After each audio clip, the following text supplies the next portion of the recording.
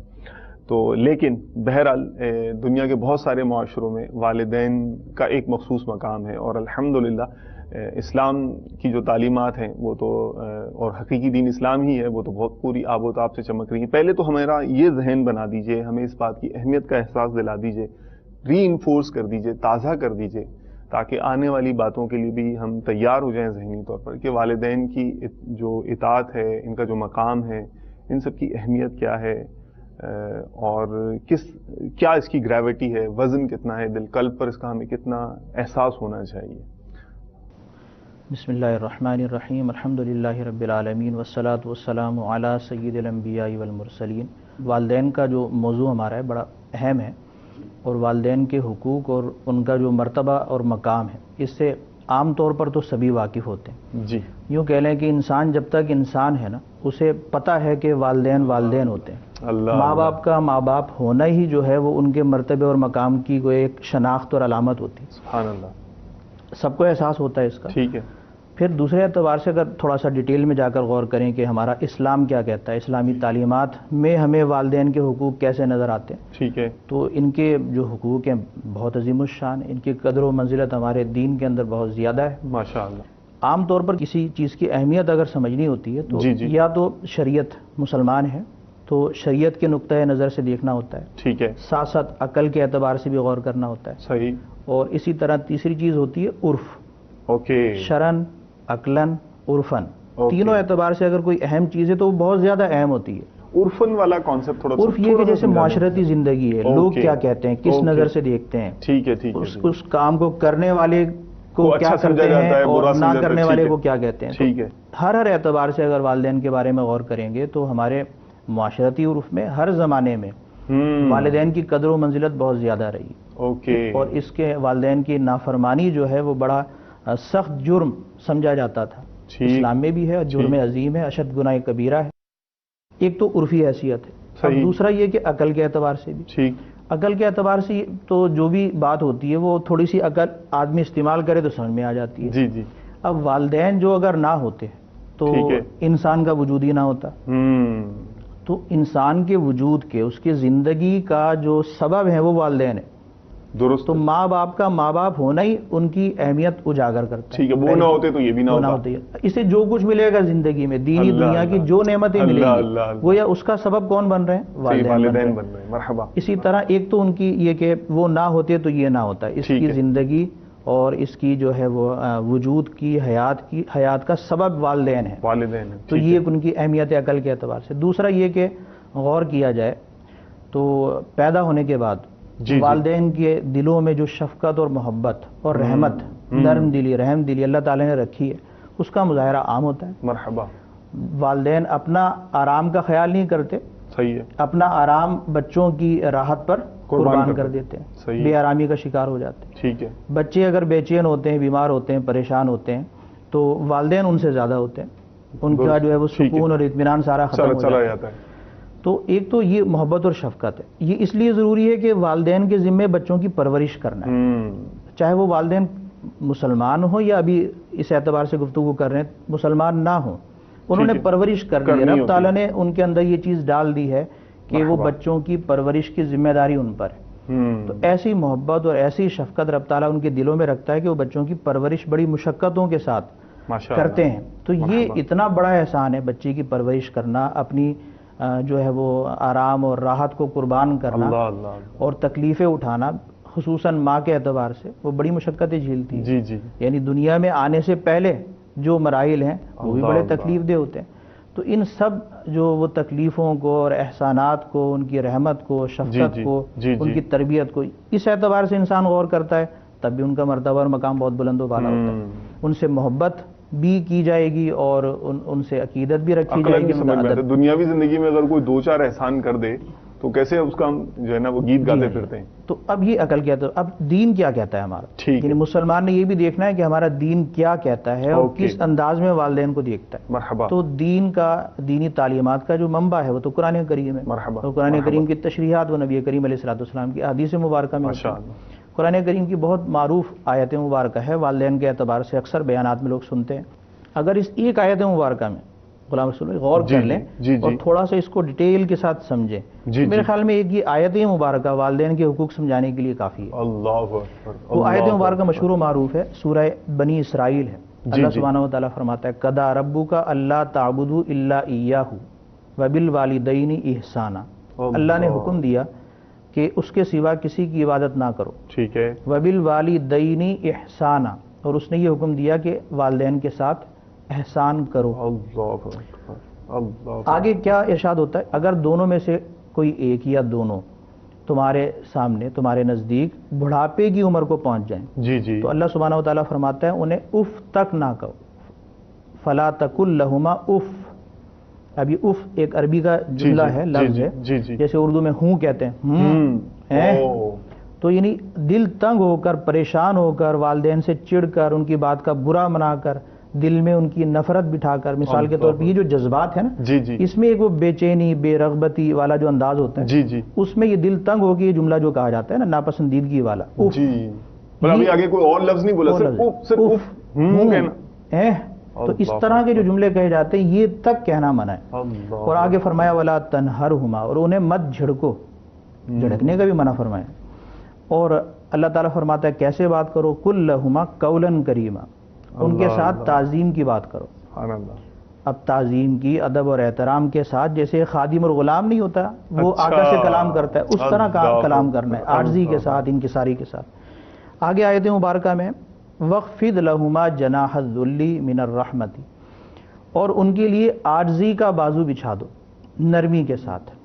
یعنی ان کے لیے جو دل کی نرمی ہوتی ہے, رحم دلی ہوتی ہے, وہ اپنے دل میں رکھتے ہوئے بالکل ان کے سامنے بیت جاؤ, عاجزی اور انکساری کا مظاہرہ کرو. رب ارحمہما کما ربیانی صغیرہ, اور اللہ تعالیٰ سے دعا کرو کہ اے پروردگار ان پر رحم فرما جس طرح انہوں نے مجھے بچپن میں پالا. یعنی میں تو ادائیگی نہیں کر سکتا ان کے حقوق کی, تجھ سے ہی دعا کرتا ہوں کہ ان پر رحم فرما, اس طرح کچھ نہ کچھ ادائیگی میرے سے ہو سکتی ہے. تو یہ آیت مبارکہ بہت جامع ہے. اس کی ڈیٹیل میں جا کر اگر دیکھا جائے تو رحم دلی کی بات کی گئی, ٹھیک ہے, عاجزی کی بات کی گئی. بعض لوگ یہ ہوتا ہے کہ وہ والدین سے دل کے اندر خوش نہیں رہتے, ناراض رہتے ہیں, رسم و رواج کے اعتبار سے, عرف کے اعتبار سے تھوڑا سا والدین کے سامنے بلند آواز سے بات نہ کرنا, لوگ کیا جھگڑا نہ کرنا. تو اس طرح صرف ظاہری مظاہرہ نہیں کرنا, دل کو بھی والدین کی طرف سے صاف رکھنا یہ ذمہ داری ہے. یہ بہت امپورٹنٹ, اس کی طرف توجہ نہیں ہوتی. یعنی مثال کے طور پہ والدین کے سامنے تو بیٹھ گئے چپ چاپ, اسے انہیں پتا ہے کہ والدین کو جواب دیں گے تو معاشرے میں ہمارا کیا حال ہے, لوگ کیا کہیں گے, اور باہر جائیں گے تو کڑ کرتے رہتے ہیں. ٹھیک ہے, کہ والدہ کی شکایتیں, باپ کی شکایتیں, ان کی شکایتیں, یوں کرتی ہیں, یوں ہوتا ہے, یوں ہوتا ہے, ابو یوں جو بولتے ہیں. ان کی دیکھیں عقل کا اندھا پن دیکھیں, دین سے دوری کا عالم دیکھیں, کہ وہ والدین کی گویا غیبتیں تک کر رہے ہوتے ہیں لیکن انہیں ہوش نہیں آتا. حالانکہ قرآن کریم میں تو یہ ہے کہ دل کی نرمی کے ساتھ عاجزی کا بازو بچھاؤ. عاجزی تو ہوتی دل کے ساتھ ہے نا. مرحبا. ویسے اگر ہاتھ باندھ کے بیٹھ جائیں گے اور دل کے اندر کچھ ہو رکھا ہوگا, یہ کہاں کی عاجزی ہو گئی. تو اس اعتبار سے ایک تو غور کر لینا چاہیے کہ دل کو ہر صورت میں ان کے حوالے سے صاف رکھنا ہے. دل میں ان کے لیے نرمی رکھنی ہے, دل میں شدت, نفرت اور یہ جو کینہ وغیرہ جو ہوتا ہے عام مسلمانوں کے لیے بھی نہیں رکھنا چاہیے. تو والدین کا کینہ, ان کے خلاف غصہ, یہ کسی بھی صورت میں جو ہے وہ جائز نہیں ہے. آیت مبارکہ کا یہ. اچھا مصعب, یہاں ایک ذہن میں سوال آ رہا ہے, پھر آپ اپنی آگے یہ ڈسکشن کنٹینیو کیجیے گا, کہ ایک عام یعنی ذہن میں سوال یہ آئے گا کہ اب دیکھیں نا, کچھ بعض اوقات ایسا ہو جاتا ہے, بندہ بشر ہے, اب یعنی کوئی بات ناگوار گزر بھی جاتی ہے. اب وہ امی جان کا اپنا مزاج ہے اور بیٹی صاحبہ کا اپنا ایک مزاج ہے, اور دونوں کی فریکوینسی میچ نہیں کرتی ہے. تو اب انسان ہے, ناگوار تو گزر سکتا ہے, اب دل میں آ جائے, اب کیا کروں میں, اب مجھے غصہ بھی نہ آئے, مجھے برا بھی نہ لگے, میں بے حس ہو جاؤں, میں سن ہو جاؤں, مردہ ہو جاؤں. زندہ مردہ میں کچھ تو فرق ہوگا. ایک تو ہوتا ہے کہ دیکھیں خیال آ گیا, ٹھیک ہے, یعنی کوئی چیز آئی دل میں پیدا ہو گئی, ایک چیز